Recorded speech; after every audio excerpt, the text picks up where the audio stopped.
पैसा और जेवर तो आनी जानी चीज है, इंसानी जान से कीमती कोई चीज नहीं होती।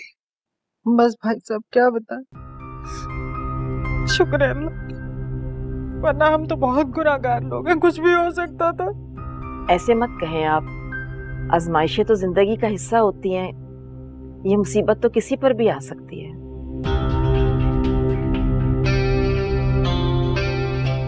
वैसे आंटी बुरा नहीं मानिएगा, इतनी बड़ी रकम घर में रखने की क्या जरूरत थी?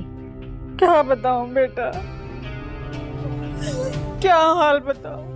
हम लोगों पे तो मुसीबत पे मुसीबत आ रही है। आप लोगों को शायद नहीं मालूम, हम कितने बड़े क्राइसिस से पहले गुजर रहे थे।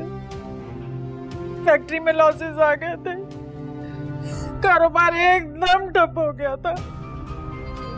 अचानक हमें फैक्ट्री बेचनी पड़ी, क्योंकि नुकसान कितना बर्दाश्त करते। उस फैक्ट्री से जो पैसे मिले बेचने के बाद, वो ये सीधा घर ले आया तो उससे कोई कारोबार करेंगे। हमें क्या पता था, मुलाजमों के उन पैसों पे नजर गए, डाकू के साथ मिलकर पूरे घर का सफाया कर दिया। सारी जमा पूंजी लुट गई हमारी तो। सरबाब ने तो बताया ही नहीं कि आपकी फैक्ट्री लॉस में जा रही। भाई साहब क्या करते हैं, इज्जत का सवाल था। बेटी का नया रिश्ता हुआ है, ससुराल वालों को अपने दुख मुसीबतें थोड़ी बता सकते हैं। आपको इस बारे में हमसे मशवरा करना चाहिए था, मुश्किल वक्त में अपने ही काम आते हैं। वैसे बख्तियार ने ना बहुत नासमझी का सबूत दिया है। इतनी बड़ी रकम घर में रखने की क्या जरूरत है? हम लोग कोई गैर थोड़ी हैं। सरबाब आपका दामाद है, कम से कम इसे तो बताना चाहिए था। बस भाई साहब, अकल पे पर्दे पड़ गए थे, क्या करें, गलती हो गई हमसे। आंटी आपको किसी भी चीज़ की ज़रूरत हो तो आप हमें बताएं, बिल्कुल आपको सोचने की ज़रूरत नहीं है। जिस चीज़ की भी ज़रूरत हो आप हमें बता सकती हैं खुल के।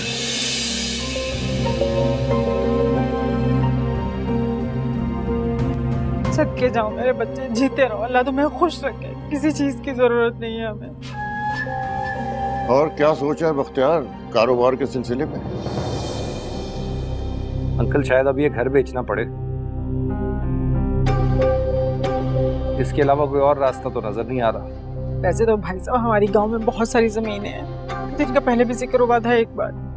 उनको बेच सकते हैं, लेकिन मैंने ही कहा है उनको ना बेचें। खानदानी जमीन है हमारी, इतना बड़ा घर क्या करेंगे हम लोग, इसी को बेच देते हैं। कहीं छोटा मोटा घर ले लेंगे, कोई फर्क नहीं पड़ेगा। अस्सलाम वालेकुम। वालेकुम अस्सलाम।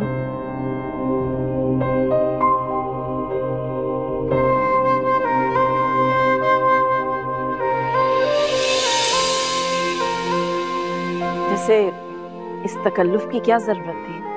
नहीं बहन, तकल्लुफ कैसा, मेहमान हैं आप लोग।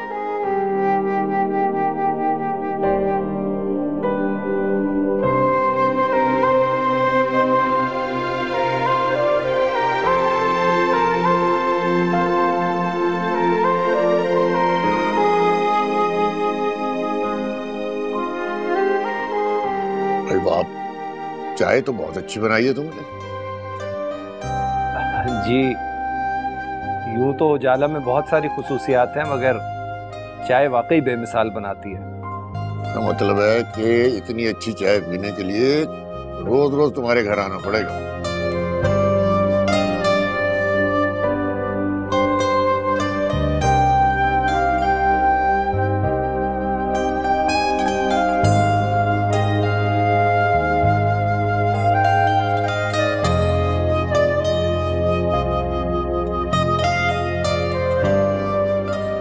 दुख अपनी जगह, लेकिन सब करना पड़ता।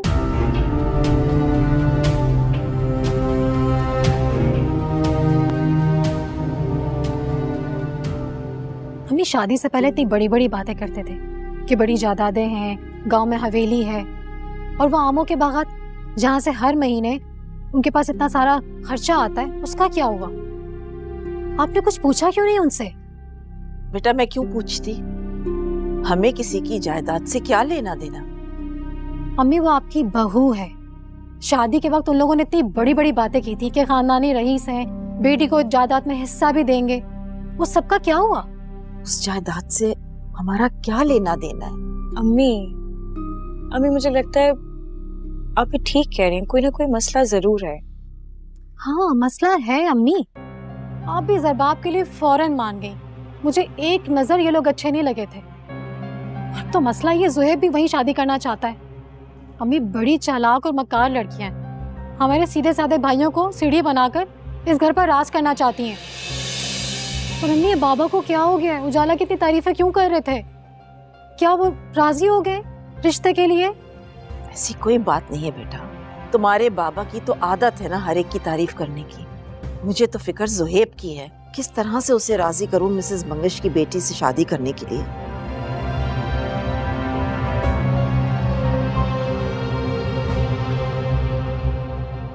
मैं तो कहती हूँ कल के बजाय आज ही चलें अपने उस पुराने घर में।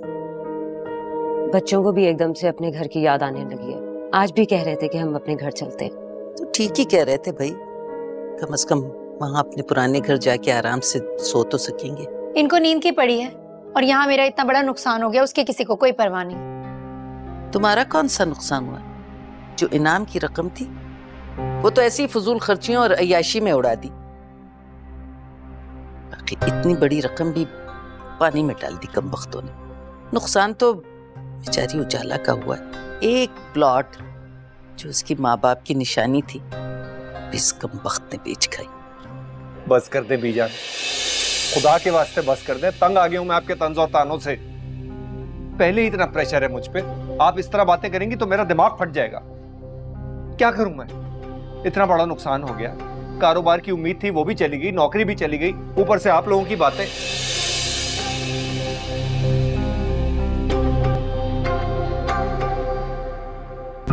अम्मा जी 4 लोग इकट्ठे हो जाए ना तो आपको फौरन जली कटी बातें करने की पड़ जाती है। कुछ ख्याल कर लिया करें, कंट्रोल में नहीं है आदमी। नहीं तो क्या गलत कहा है मैंने? भाई तुम अपना सामान पैक करो और बच्चों का भी। हम आज ही अपने पुराने घर चलते हैं। इस मनहूस घर में मैं मजीद नहीं रह सकती। इन लोगों का जब जी चाहेगा ना ये लोग आ जाएंगे। हम चलते हैं भाई। अम्मा जी किरण कह तो रही है कि यही इसी इलाके में कोई छोटा घर दिला देगी तो चले जाएंगे ना, वहाँ क्या मसला है? जब हमारा अपना घर मौजूद है तो हमें क्या जरूरत है किराए के घरों में मारे मारे फिरने की? हम जा रहे हैं। मुझे तो ऐसा लगता है तुम ये इलाका ही नहीं छोड़ना चाहती। अम्मा जी बेटी के ससुराल का मसला है, उसकी इज्जत भी तो रखनी है ससुराल में। बीजान ठीक ही कह रही है अम्मा, इज्जत को फिलहाल रहने ही दें। आप लोग पैकिंग करें और पुराने घर जाने की तैयारी करें। रही मेरे ससुराल वालों की बात तो उन्हें वक्त के साथ साथ मैं सब समझा दूंगी। किरण ये तू बोल रही है? तूने तो कहा था अम्मा फिक्र ना करें, कोई छोटा मोटा किराए पे घर दिला दूंगी, मसला हल हो जाएगा। और अब तू कह रही है कि तो ठीक ही कह रही हूँ ना, इस इलाके में कोई छोटा मोटा घर भी लाख से कम में नहीं मिलेगा। और वैसे भी कारोबार का तो अब सोचना भी मत। इससे बेहतर ये नहीं कि पुराने घर में जाकर रहो। ठीक है तुम लोग करो पैकिंग और जाओ। मुझसे नहीं रहा जाता पुराने घर में, मैं तो नहीं जाऊंगी। कर लो जो करना। मैं तो एसी के बगैर 1 मिनट नहीं अब रह सकती। मुझे तो चाहिए एसी, तो चाहिए। गाड़ी के बगैर मैं बाजार ना बाबा, मैं तो नहीं जाऊंगी। गरीब गुरबा सारे एक जैसे मिल गए हैं यहाँ पे।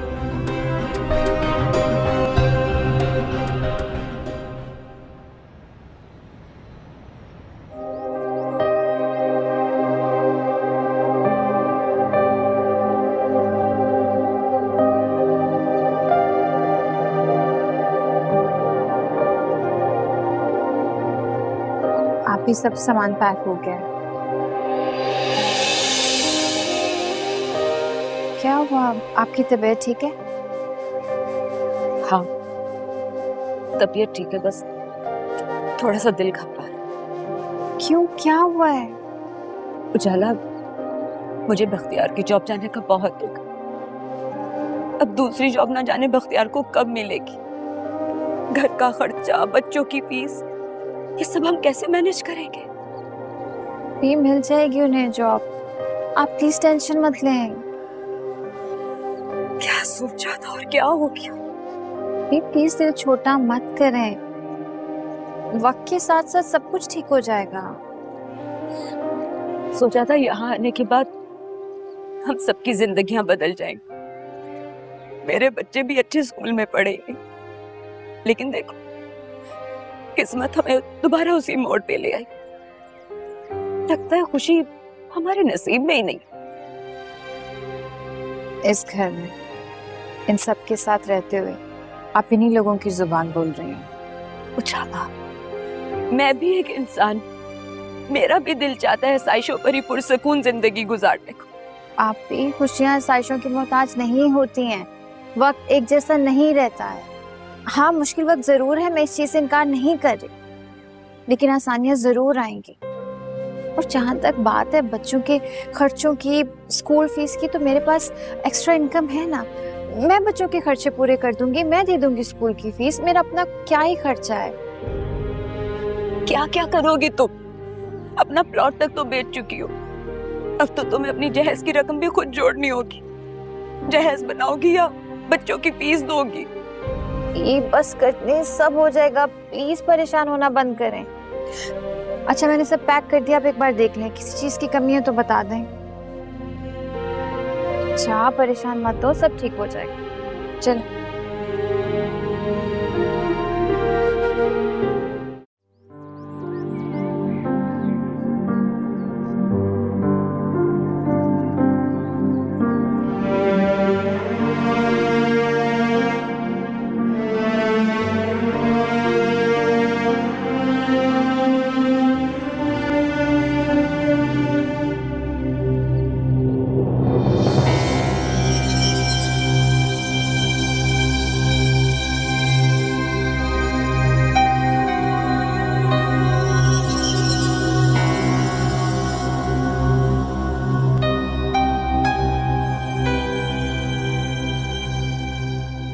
सामान लाने से पहले हमें आके जरा सफाई वफाई कर लेनी चाहिए थी।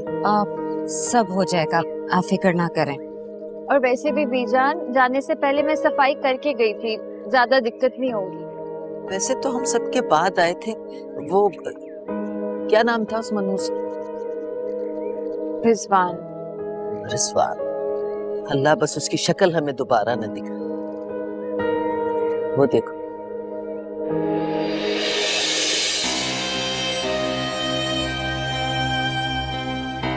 नाम लिया शैतान का और शैतान हाजिर।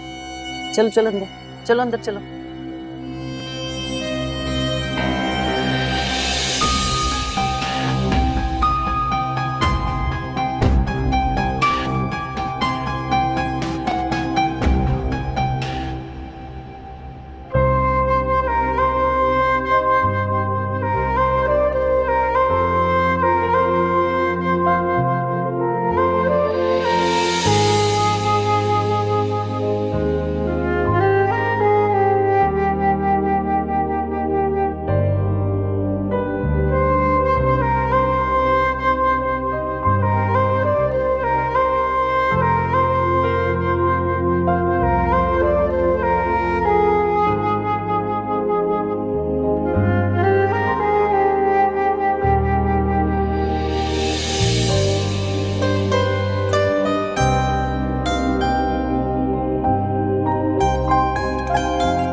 हेलो, क्या कर रही थी आप? आपने ये पूछने के लिए फोन किया है? आप चाहें तो मुझसे भी सवाल कर सकती हैं। मैं आपसे ये सवाल क्यों करूंगी? अच्छा, फर्ज करें कि आप मुझसे यही सवाल पूछ रहे हैं, तो मैं आपको बताऊंगा कि मैं आपको याद कर रहा था, आपके बारे में सोच रहा था। लगता है बहुत वक्त है आपके पास। क्या आपके पास करने के लिए और कोई काम नहीं है? यही तो मसला है, सारा दिन सिर्फ आपके बारे में सोचता हूँ, आपको याद करता हूँ। अब आप ही बताएं क्या करूं? इंतजार। मुझे लगता है कि आपको इंतजार करना चाहिए। मैं तो सारी जिंदगी आपका इंतजार करने के लिए तैयार हूँ, लेकिन कोई उम्मीद तो नजर आए। और अगर मैं आपसे कहूँ कि मुझे सोचने के लिए वक्त चाहिए तो? जिंदगी नहीं है कोई जिंदगी